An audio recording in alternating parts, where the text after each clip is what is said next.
Now let's look at what the papers are saying on their front pages. Constance. Yes, let's begin with this day newspaper. It's still on the Independence Day anniversary. It says, Tinubu to Nigerians in October 1st broadcast. I am deeply aware of your struggles. Your voices are heard. As we listen to the president's speech, he recognized that his government is essentially unpopular, regarding the way that he talked about what Nigerians are going through. He did say that the government is putting in effort in order to make sure that these things, or he turns around the corner. Chooks, what do you think about that speech that the president gave, especially with regard to the struggles of Nigerians today? Yes, and he didn't talk about one of the primary issues that have driven inflation, to the rooftops. That's the removal of subsidy on petrol products, and the president carefully avoided talking about that. And I also think he was speaking about national honors in one breath and telling us that Senate President Akpabio, his deputy Speaker of the House, and the CJN will have or will be conferred with national honors. I don't think Nigerians are interested in that. That's not the problems of Nigerians. That's not the problem for Nigerians now. The problem of Nigerians is how to get food on the table, school fees, inflation. If you go around town, people find it very, very difficult to move around because of the price of petrol. Yesterday, I took a cab from Wuse to Gadua, to and fro. It cost me 11,000 naira. So that's some of the issues. So for those who don't have cars, it's a problem. For those who have cars, they can't fill their vehicles. He's talking about helping states and local governments get CNG buses. And I think this is overflowed because the president said last year that he was going to get 3,000 CNG buses. As we speak, I'm not sure we have that number yet. And if you're talking about 3,000 buses for 200 plus million Nigerians, I think that's a drop. That's a drop in the ocean. But then the president is very, very quick to implement those things that favor the government, but very, very reluctant to do those things that favor the masses. Right. We'll look at a Vanguard newspaper. A couple of headlines in Vanguard. Protests, police talk tough. Organizers allege intimidation. Food crisis were focused on eliminating terrorist bandits, according to Tinubu. CJN swears in Esson, Ubani, Atijon, 84 others as SANS. We also have Nigeria at 64, Jonathan, Atiku governors, NLC, others urge unity to tackle nation's challenges. Let's look at the food crisis story. We're focused on eliminating terrorist bandits, said Tinubu. Also in his speech this morning, he did talk about what the security is doing on that front to make sure that we have the peace that is needed to move forward on agriculture. Do you think that he was convincing in that regard, Chooks? Yes, it's a talk they say is cheap. He's spoken, but then, you have to put that vis-a-vis the reality on ground. I was raised in a farming community, and farmers will tell you that apart from peace and security, you can't just farm in a vacuum. You talk about tractors, then you ask yourself how much is the price of diesel, because these are farming inputs. How much is a bag of fertilizer? These are some of the issues. Cost of labor, cost of even when you farm these products, cost of hauling your products from the farm to the market. These are some of the issues. Because if we do not address these issues, no matter how much we want to, we feel that we're doing well. It wouldn't reflect on food prices. If you go around, this is the peak of the harvest season. And how much is a tuber of yam? How much is a bowl of gari? These are some of the issues the president should also address. It's not enough. I hear every day the Minister of Agri, thumping his chest and talking about the progress they're making. But then this is, it's a far cry from reality. When he talked about agriculture, he said there is a program by the government, and he urged governors to embrace that program, talking about providing tractors and providing fertilizers for farmers. Is that enough, though? Even when you're able to make sure that we have enough agriculture, he talked about mechanized agriculture going on. At the end of the day, will still come down to cost of transportation because those things have to be moved to the market and eventually get to people. You see, that's where Chuk said talk is cheap. Indeed it is. Right here in our midst, I know of a lady who used to produce some groundnuts. They've stopped. Totally stopped. I mean, stopped as in stop. No, they don't do it again. And it's because of the cost of what you need to factor in. Actually, she said to me one day, if I put it at this price, people can't buy it. So there's no need doing it. He congratulated some states who have bought into the agricultural program. But you see, it's one thing to be highfalutin, stay above, and another thing for what you're witnessing on the ground. We were discussing yesterday. I told you I think it was you who was saying, I go to buy bread at one of the supermarkets around my area. And it looks to me like every time I go to buy bread, it increases. And so the fear in the minds of people is, well, I think he alluded to that. When is this going to stop? I was looking at one of the CNG buses. You know, when this issue was raised, I also spoke about the fact that I see the CNG where it is put, and I'm asking myself, okay, that's supposed to be a boat. Where are people going to put their things when they are traveling? All this shows a lack of, and the fact that the CNGs are not even there, it shows a lack of planning ab initio. Right. Nkechi, let's stay on this cost of living for a minute. Yesterday, I was talking to a domestic worker, and she was lamenting how much it cost her to move from her home to her workplace, and she said she could no longer afford it, and that means she might lose her job because no increment is coming. These things are real. Real. Yes, they are very real. And the cost of transportation is just an issue that spirals and has a spiraling effect on other things. If you have a lady who's a domestic worker and cannot get to work, which means she cannot do her job, and she has children at home, she has a family to take care of, this means that it will affect her family, it will affect her children. If they're going to school, they might have to pull out and maybe do some menial jobs around the area to support the home.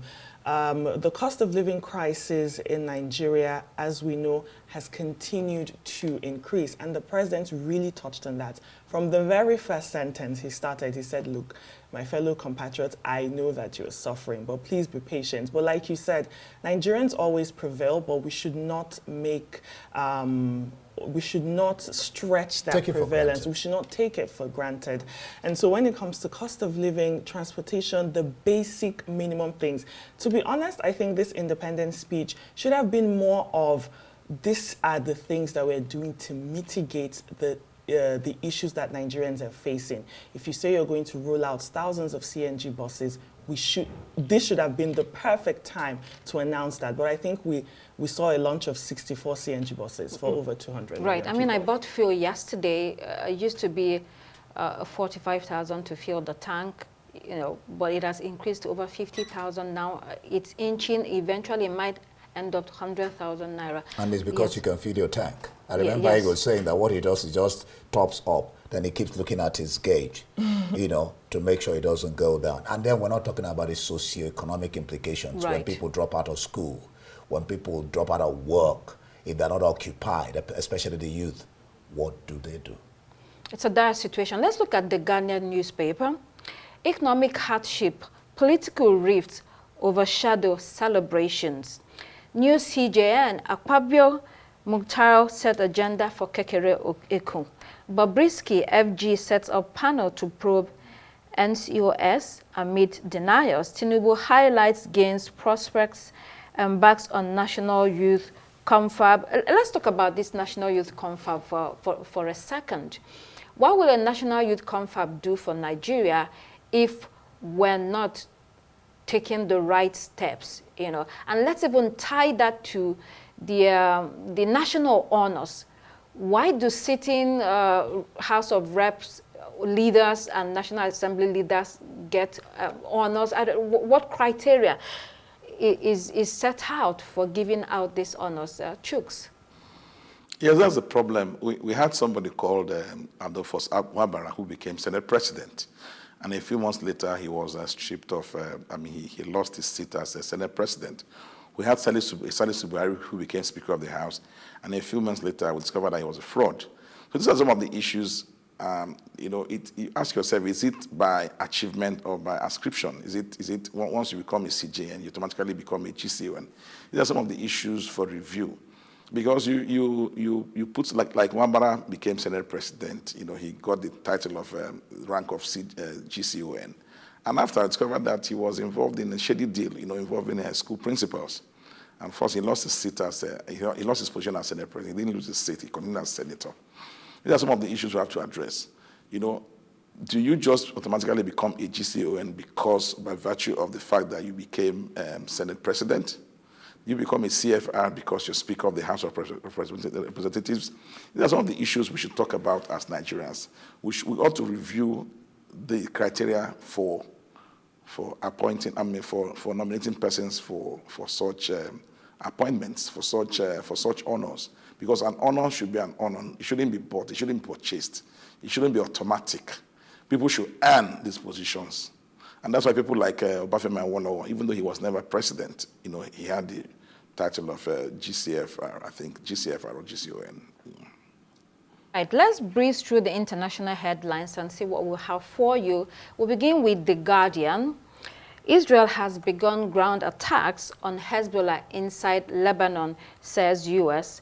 And the head of civil service to step down at the end of the year. PM urged to help energy users as price cap rises. Let's also look at The Times. Migrants to be stuck in hotel for 3 years. Warning to Iran as Israeli forces gear up to invade Lebanon again. The Lebanese story and the Israeli war is up in most of the newspapers. Let's look at The Citizen. In The Citizen, S-Champs put on a show, the impact of Floyd's defection. Floyd Shivambu used to be with the EFF and they come to Jacob Zuma's party, so they're discussing the impact of that on the party. Let's move on to Daily Graphic. In Daily Graphic, get licensed or shut down, the trade minister directs cement producers. And then Daily Telegraph, Netanyahu warns Iran, you are in our sights. Let's discuss these chooks. So the crisis is almost getting out of hand in the Middle East, with Israel planning to, they've already invaded Lebanon after all the airstrikes, and then he's telling Iran to brace up because they're coming to them. What do you think about all this that is going on currently? Yeah, I saw Prime Minister Benjamin Netanyahu's, I watched his address to the Iranians. He said he didn't want to address the Iranians through a third party. He was going to address them pointedly. He told them that the problem, that whatever happens to Iran, should be, and the blame should be on their leaders, and that the people should be responsible for their actions. He did the same thing to Lebanon. He addressed the Lebanese community. He told them that they should leave all those places that have been harboring Hamas fighters. And if you look at the shots from the clips from the raid on Israel, on Lebanon, discover that Hamas really used persons as a human shield. Several schools, they will go to schools, primary schools where you have children, and they will mount rockets. So it's very worrisome because the whole world is on edge, and the Arab nation is not helping matters. They've taken sides. Some are supporting Hamas. Some are supporting Hamas, some are not, because of the role Hamas played in Syrian war, a few years, a break of civil war in Syria. So it's very worrisome because the Middle East, like Lebanon. Lebanon has had its fair share of economic crisis.